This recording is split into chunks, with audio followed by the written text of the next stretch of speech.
Hello and welcome. I recently started playing again in Season 5 on my main account. I was going for top 500. I actually just hit it yesterday, and I decided to go through that footage to look for a topic to discuss. One of the things I found is this idea of contesting flanks, so we're going to talk about that today.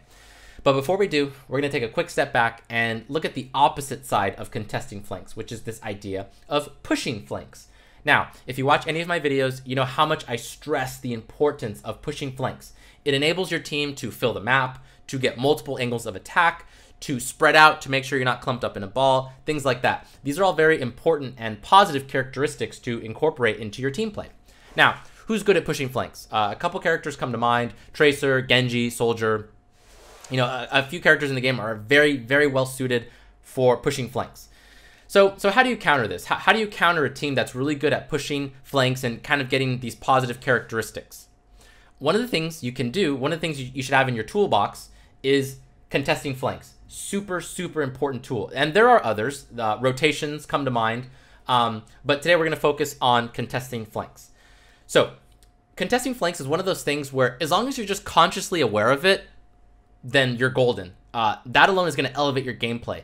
If you can just, you know, and the cool thing about contesting flanks is that anybody can contribute just by looking at flanks, you know, turning your camera, being really good about managing your camera, you know, looking to the left, looking to the right, looking above, and, you know, and finding that information, because knowing is half the battle. If you can kind of find out who's going where, that's going to help you a ton, especially if you relay that information back to your team. So that is going to help so much. And, you know, outside of that, everyone has at least, you know, one tangible thing to contribute to contesting flanks. So there's obvious ones like, you know, flashbang with McCree, Discord and right clicks with Zenyatta, Roadhog with Hook, although maybe not so much these days, but we'll see how he does after the buffs. Yeah, and so, you know, everyone has tools, you know, if they position and think about this, again, if they're aware of it, they can help a lot. And, you know, some characters, maybe they're not so great at it, but can still help. Reinhardt. Okay, Reinhardt, the best way he can contribute tangibly is through his fire strike. If he listens for footsteps, or if he sees someone's going on the flanks, if he can time his fire strike properly, boom, that's 100 damage. That's excellent. And even if he doesn't tag them, it might slow them down. It might make them, that flanker might think twice about continuing pushing that flank, at least for the next few seconds, because they know people are looking at it. So that's great. Mercy, not very frequently, but there's some maps in certain positions where she might, you pull out her pistol in a long corridor, a long hallway, she might start putting bullets into that area to slow down a flanker, do some damage, things like that. Again, not very frequent, but it can happen. And, you know, and it's important to look out for these situations so that you can use this. Winston is actually quite good at dissuading flanks. He can, you know, kind of perch himself up on top of doorways, you know, as Winstons do sometimes, and kind of just Tesla anybody who comes through. If things kind of go south, he can you know, jump back to main or back towards teammates. So in that sense, he can kind of be in two places at once, right? He can actually kind of contest a flank, and if no one's coming there, then yeah, he can just bail and just, you know, go towards his team. So it's really cool, you know, how Winston can kind of work like that. So hopefully in this video, we're going to kind of go over some examples, and we're going to kind of go over the theory, but hopefully you can apply that theory to the characters you play, and then, you know, and consider, okay, how can I contest flanks with proper positioning, cooldown management, ultimate management, things like that. Cool. And the last thing I want to say is that this isn't a really sexy or flashy skill, but this skill will help you win games. We're gonna go over that a little bit more at the end of the video. Okay, so to set up context for this clip, we're gonna set up for this next fight. Their team has a Genji and a Tracer. They've been really good about pushing this left side, and my team is kind of more interested in going to this right side. So one of the themes we're going to talk about today is responsibility. So in solo queue, as Zenyatta, I will take responsibility for my team when they are not flanking or contesting flanks. I'm going to do that for them because I'm confident in my Zenyatta, and it's better that someone does it, even if it's not ideal that it's Zenyatta. It's better that someone does it than no one at all. Okay, so hopefully that makes sense. Cool. So what you're going to see here in a lot of these clips is I'm going to just kind of be, you know, using my camera to look around and constantly contest flanks. So let's get into it. Cool. So we're setting up for the next fight. Like I said, Genji and Tracer are setting up on this left side. I'm going to make sure that I contest them and, you know, slow them down because my team is not doing that. And they haven't been up until this point, at least not very well. Okay. So there's the Tracer, pushing her back, making sure I don't give up this ground for free. Pushing her back, pushing her back. And this is actually a tricky situation because I don't necessarily want to be up here since I don't have that long range distance I like to have when fighting against flankers like Genji and Tracer, but I sure as heck don't want to be down there clumped up with my team because that would allow Genji and Tracer to continue running circles around us. You can just imagine if I went up, if I joined up with my team, they would basically own kind of this whole area over here. And then as we push forward, they can rotate around us. And that's exactly what I don't want. I'm trying to stop that, trying to slow that down. So the ideal situation would be if McCree paired up with me. You can see he's in the bottom of the screen. If he paired up with me and we kind of push this left side together, but it's solo queue. So here we are, you know, again, I'm taking responsibility for my team and I'm contesting this left side, even if it's not the most ideal situation. So let's keep going. Okay, so I see the Genji and the Tracer. Okay, I'm immediately in oh crap mode. I'm gonna back off. Thankfully, I get a kill on this Tracer. And now the thing to notice here is that I don't let up. Even though I kill that Tracer, there's still the Genji. I have to make sure that I'm constantly moving my camera, taking responsibility, and making sure that I dissuade him, slow him down, make sure he doesn't get an easy flank off. There he is. So you can see I'm constantly turning left, constantly making sure I'm aware, and that's going to enable me to kill him. And these kinds of plays, it's important because I'm not only, you know, getting these kills, but more importantly, I'm stopping them from getting the plays that they want to make, getting the pulse bombs they want, the dragon blades they want. I'm stopping them from making, from making game-changing plays the other way. So it's actually icing on the cake that I'm getting these kills. It would be enough if I was just pushing them back constantly, making sure that they don't get the angle that they want. So this is actually just bonus. You don't have to be getting these kinds of plays all the time, because in theory you're stopping your opponents from getting plays. Okay, so I still don't let up. There's a Winston on the left. I'm constantly aware. I'm listening for footsteps. Miss some orbs though, but I do some decent damage, and then that's it. And then we just clean up from here.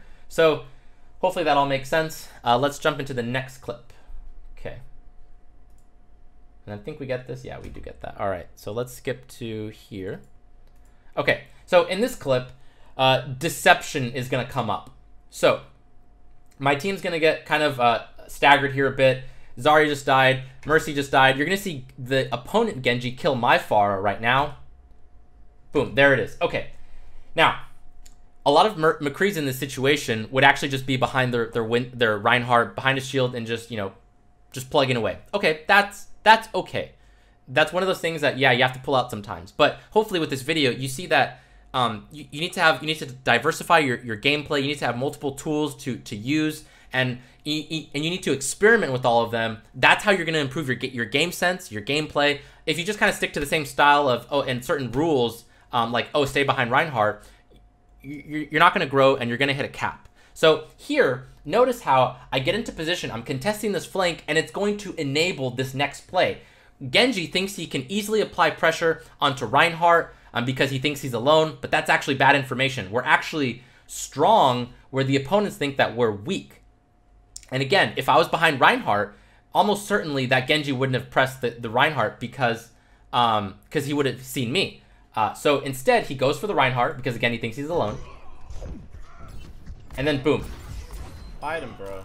So this was enabled off of the fact that I was contesting a flank, I was hidden behind a corner, and I was able to get this kill. And it actually sets us up nicely for the next fight, where we can get a decent position. Because if that Genji was alive, they have 6 people alive for the next fight, and they can set up however they want. Now, actually, we can kind of get more aggressive, where otherwise we would not have been able to be so aggressive. So now you see here, I'm using my crouch key.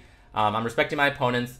And, you know, it's really important to use your crouch key, because if you use it and your opponents don't, you know, they're stomping around, it's going to be much easier for you to get kills. So just a side note. And then, you know, I follow up my aggression, I follow up Reinhardt's aggression, and we push forward. So cool. Let's move on to the next clip. Okay. So here, similar concept with deception. Okay, sorry. Let me let me go back. Yeah, so similar to the last clip where deception kind of plays a factor. This Winston thought he was actually fairly safe behind his bubble. If I had been with this Genji down main, if I was like over here, like maybe like, I don't know, over here-ish behind my Genji, then the Winston probably would have backed off much more quickly. Instead, he gets a little bit cocky, and you can see right there, I think he maybe waved, and he wasn't expecting 5 orbs to destroy, to contribute to his bubble going down so quickly, and he actually gets killed. I tag him with the Discord, and then boom. So again, this was enabled by kind of this contesting of this flank as Zenyatta, this part of Hollywood. I love it. It's a really good place to fight around. This kill, there's a good chance it doesn't happen if I'm just behind Genji down main, because Winston would have seen me and just backed off. Cool. So let's go to the next clip. All right, so for this one, you're going to see me be relentlessly following Tracer. I am not going to let her out of my sight. What you're going to see for most of this clip is my team is going to be mostly posted up around here. Posted up here on this choke. Now, the thing I want you to keep in mind for this clip is it's going to be a 5v5. Me and Tracer are going to be locked in a battle, 1v1ing for this whole clip. The rest of my team is going to be 5v5ing the opponents. And sure, you could argue, okay, Zenyatta, you should have been helping them to make it a 6v5. But see, that's the thing. The moment that I join up with my team on the right side, guarantee you a good Tracer is going to pop out the moment a fight starts, and then it's going to be a 6v6, and we're going to have the disadvantage positionally because Tracer's going to be behind us, going for me, or, probably me. I don't want to allow that. And the other important thing to know is that, yeah, sure, it's a 5v5, but my teammates have the advantage because we're holding the choke. The opponents have to come to us. So, again, taking responsibility, since no one on my team was holding down this left side over here, I'm going to take responsibility for that. Make sure that Tracer cannot get into my team's backline. Well, me. And you're going to notice, actually, I think in this clip, I'm not very good about my Orb of Harmony. Actually, there's moments where I should have given it to teammates while I was still tangoing with Tracer, but I kind of messed that up. So I think it's this clip, so play this out. So right there, I get some headshots, and these kinds of plays will happen more and more often as you are looking for contesting flanks. Just kind of throwing, fire strikes, right clicks, anything at that direction. You're gonna slow down flanks that way. Super, super important. Again, it's not sexy, it's not flashy, but this will win you games. Okay. So notice how I ignore the graviton. I'm not interested in that. My teammates have it on lockdown. I'm more interested in this flank. I'm gonna constantly make sure I have my eyeballs on all the doorways, on all of the exits. So let's kind of, so I'm pushing, or rather I'm pressing, I'm contesting.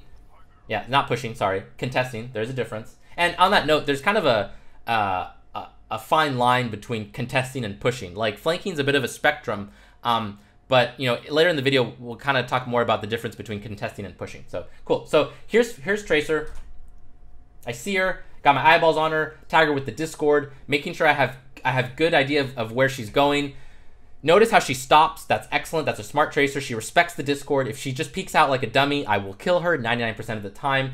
Maybe a slightly better Tracer would have faked to peek out. That way I waste some orbs, and then she confirms that I'm still looking at her, very attentively. Cool. Still looking, still looking. Cool. I look back at my team just to make sure they're cool. They're still crushing the fight. They have the choke. They have the advantage. We just saw that she blinked. Cool. Now I need to make sure that I keep tabs on all the exits. 1, 2, 3, 4. So I push forward, making sure I see everything. I don't want to miss her. Now, at this point, you're gonna see me let 5 orbs fly. I think into this area. That's a mistake. She has 4 exits to work with. It's unlikely I picked the right one at the right moment.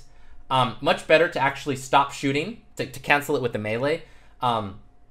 That way, she maybe suspects that I maybe stopped looking for a second. So yeah. Cool. So that way, she thinks she's safer than she is. That's advantageous to me. Cool. So I tag her again with the Discord. Still keeping eyeballs on her. Still just holding down this side of the map. Tag her with Discord and some shots. She has to recall. So you can see here, I'm just holding down. I'm holding down this side of the map, making sure that they have to work so hard to press it, to push it. I'm making it almost impossible for them to do that.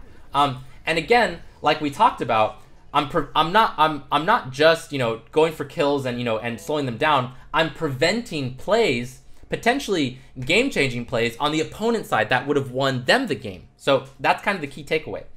Okay, let's move on to the next clip.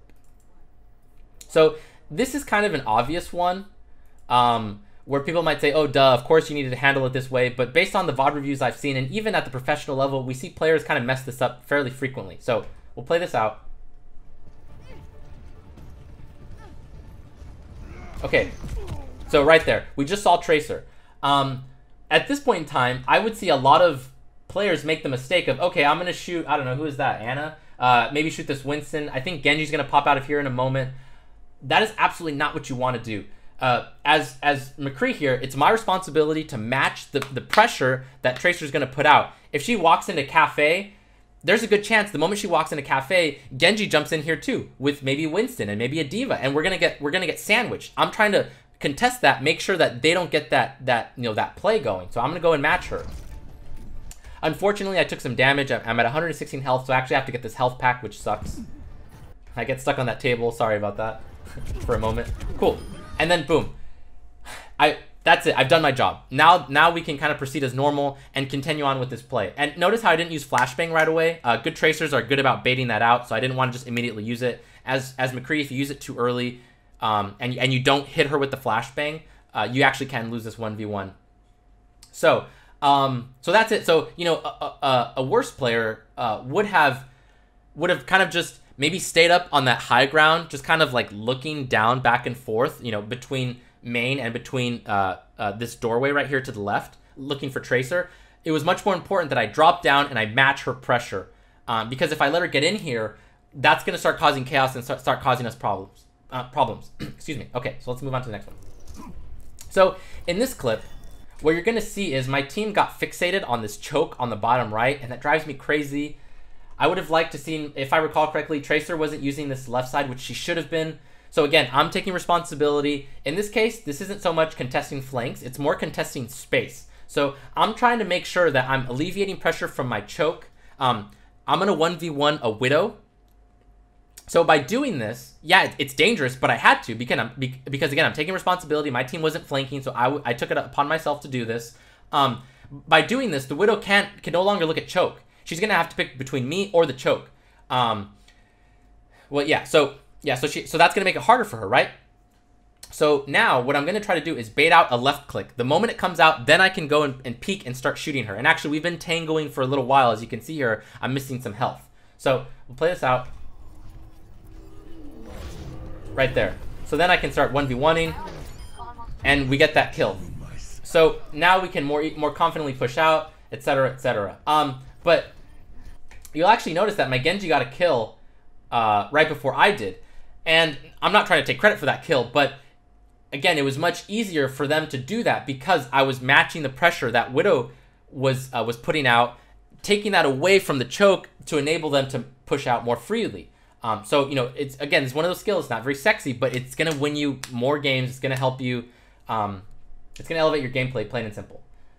You're just going to win more. Okay, so then I think we clean this up and yada, yada, yada. Okay, so let's go to 7. Okay, so in this clip, we're going to kind of talk about that difference between contesting and pushing flanks.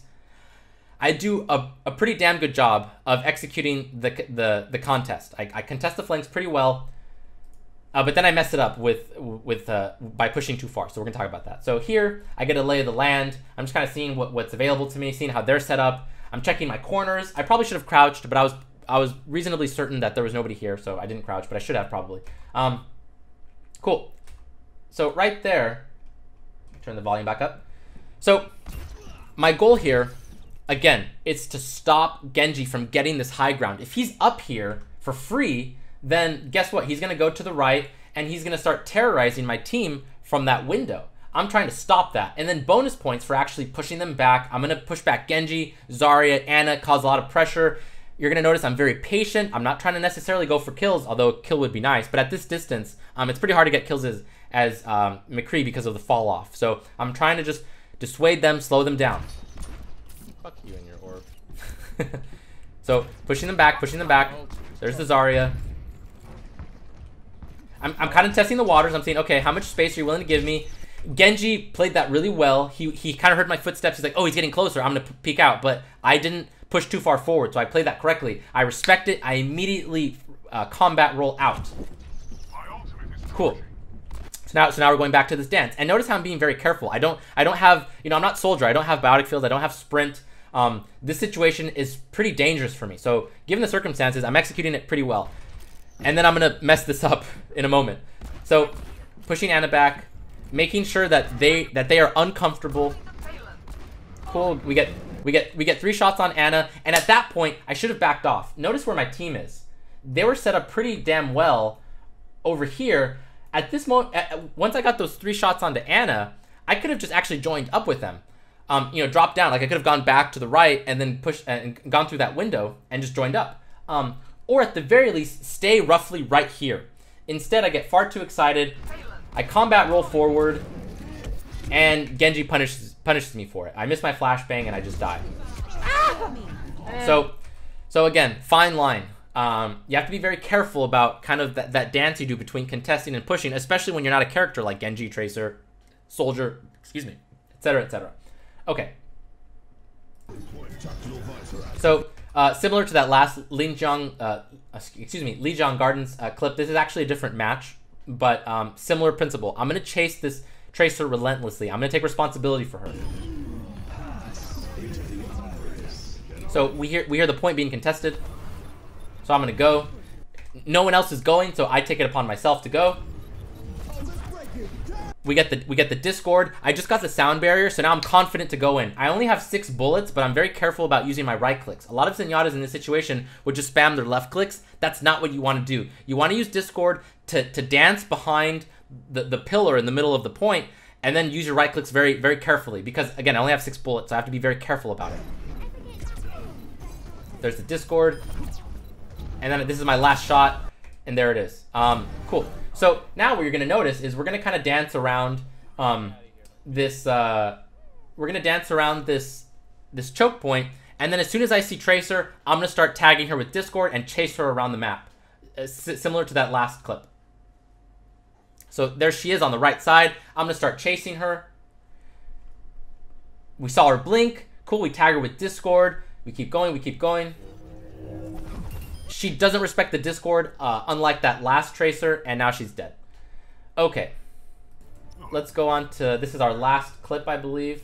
For this clip, you're going to see me contest and then push the flank correctly. So, we're fighting.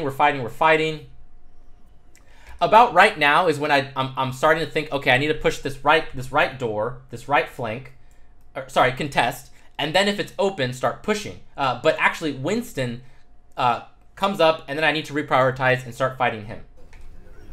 So there he is. Cool. So now I'm gonna try to heal up. I'm gonna heal up my team, get some damage down, get some Discord, some harmonies, whatever. And then now I'm thinking, okay, now it's time to contest this right flank. If it's open, I'm gonna push it. Let me turn up the volume.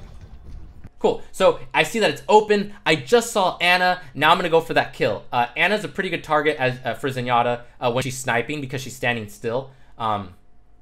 Just as a side note. So I see her, I find her, kill, boom, and then we clean up this fight. And Missing all my shots. So yeah, sorry about that. Missed all my shots there. Well, a lot of them.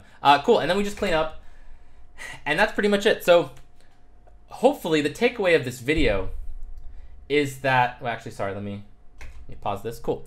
Wait, actually, wait a minute. Was that? I think that was it. Yeah. Okay. Cool. So the takeaway from this video: contesting flanks, not flashy at all, but it's going to win you. It's going to win you games. A lot of players kind of fail to understand it because it's not overtly obvious. Because what you're doing is you're stopping plays that could have potentially happened on the opponent's side. And that's enough. If you're getting kills on the end of it as well, then that's just icing on the cake. So you don't necessarily need to be popping off all the time. So just kind of ask yourself, whatever character you play, how can you contribute to contesting flanks? Just be aware of it. Just ask yourself every few seconds, hey, is there a flank? Can I look at it? Can I throw a fire strike? Can I do X, Y, Z? And position yourself accordingly and think about how you can use your cooldowns to contribute to contesting flanks. Because like I said, it's a team-wide effort.